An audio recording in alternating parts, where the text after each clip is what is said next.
A software millionaire on the run from police in Central America tells KATU Portland is his new home. John McAfee made his millions by creating the antivirus software that bears his name.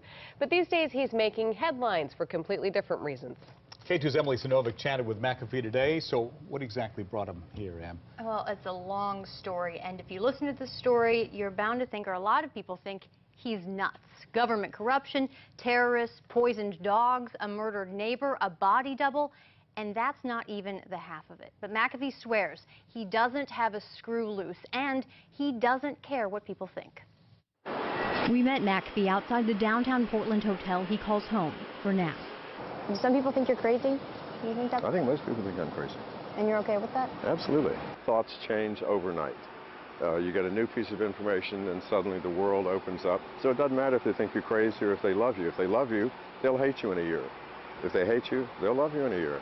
Do you kind of seek the shock factor and trying to If keep it people doesn't unsettled? happen automatically, then I do create it, of course.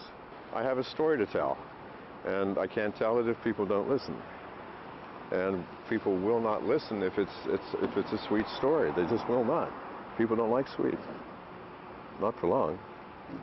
They like the tension. They like tragedy and catastrophe. And then he told me about his story, about Belize, and he says the government that's corrupt and out to get him. The link between the Belizean government and Hezbollah, and the giving of false identities to Hezbollah terrorists. They've been doing that for years. Over coffee, he told me how the government raided his home, questioned him about the murder of his neighbor there. They sent 42 armed soldiers that shot my dog, handcuffed me for 14 hours in the sun, destroyed my property, stole $500,000 worth of stuff. They want to just lock me up somewhere forever so I can no longer talk to the press. So my last days, getting back to your question, were very scary. Now in Portland, he says he can finally feel safe. Are you paranoid? Do I look paranoid? I don't know. You know, I'm cautious, that's for sure. The world is a dangerous place. Is that paranoia? I don't think so.